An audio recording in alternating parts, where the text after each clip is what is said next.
President Trump was in Georgia, I think the day before the runoff in the Loeffler and Perdue races down there to turn out the vote, to take back those 2 Senate seats.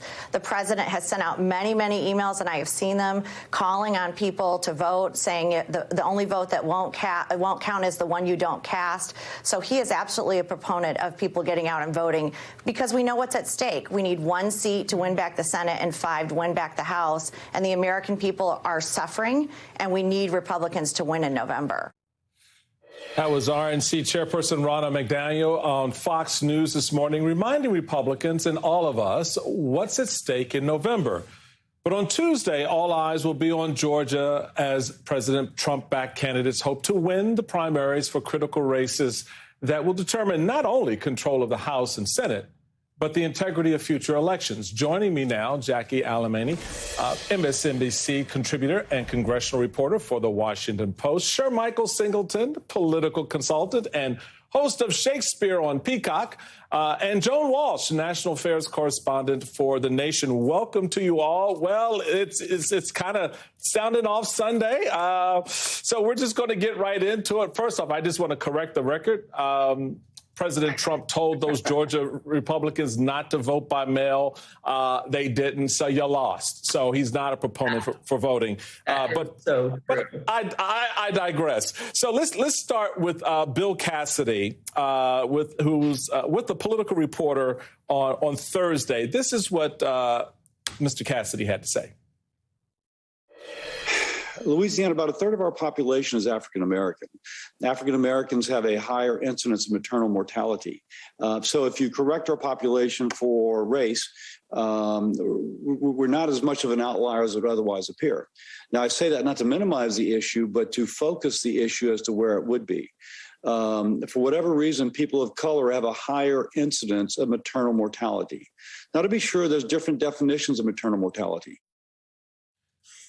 So Jackie, how, as a reporter who's covering the news and trying to give context to important stories, how do you find when you hear someone saying something like that, how do you cover that? And how do Americans sort of parse through that to understand exactly what's being said and what's not being said?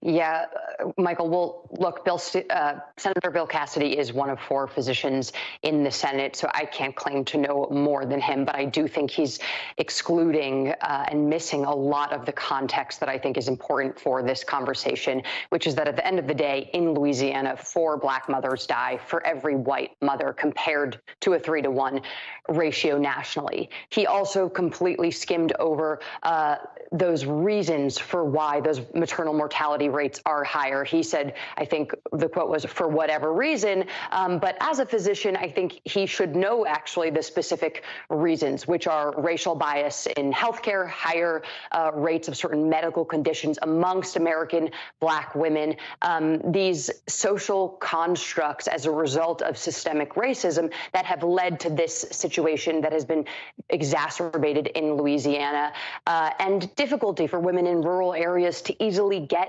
medical care. So I think these are really important parts of the conversation that Senator Cassidy conveniently skimmed over when addressing this conversation.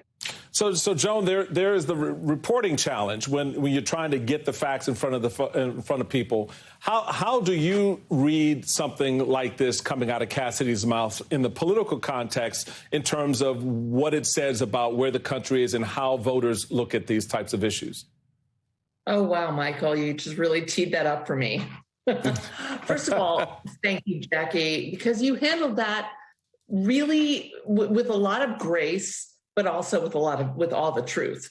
Whatever he thinks he is saying, we all know what he's saying, which is we don't understand, but we don't care that much about why Black women die at higher rates from maternal mortality. We don't want it. Oh God, we don't want it. But this was so painful to watch. And I appreciated Jackie's walking us through it. And I don't know, Michael, I don't know how we share it with our friends and colleagues who might be on the fence politically, because it is so sad and awful. But it is just an attempt to walk away from the fact that I don't know why Black women might die more from this, but right. you know, I don't totally care. Yeah, and that's the stunning part of it. And I want you to listen to this particular one, Michael, from Rick Scott, who gets a little tongue-tied when on CBS when he's asked whether he'd advise the GOP to condemn white nationalism.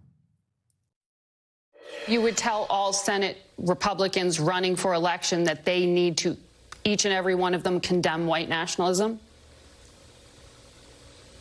Well, I tell people what I believe, and you know, every Senate candidate on both sides is going to decide what's important to them. But you would advise them. To the citizens of their state. But I can tell you, I'm clear. So the answer is yes. If they asked me, I would say, be clear, be clear. I mean, we do not believe, none of us, I don't think any American should believe in white supremacy or hatred of any kind. I mean, that's wrong. Sure, Michael, why can't he just come out and say, no, you can't do this? What's the deal here? I mean, yeah, like Chairman Steele, I think it's a pretty clear-cut answer, right? I'm reminded of Bob Dole when he was accepting the GOP nomination. And he made it clear, if you believe in white supremacy or racism, he said, there's the back door, you can leave.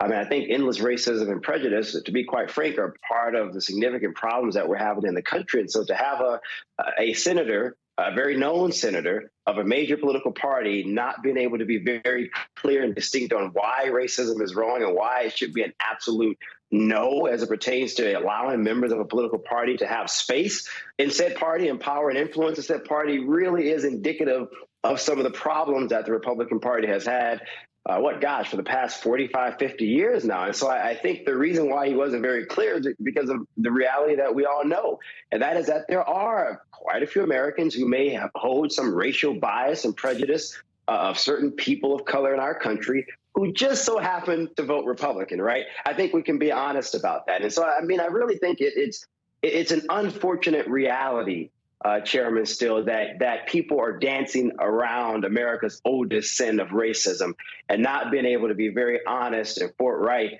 about, hey, we don't want to tolerate this. We have to continue to fight this regardless of the political differences. And he didn't do that because of the reasons that I stated. And I don't think that you can expect any Republican, to be quite honest with you, maybe with the exception of Mitt Romney, for example, who would come outright and say, this is wrong, we don't want it in the Republican Party. So if you've been wondering why Jonathan is out this morning, it's because he's off becoming a doctor. Yes, a doctor. He received an honorary doctorate of humane letters today at Le Moyne College near Syracuse. Congratulations to the class of 2022 and to Dr. Capehart.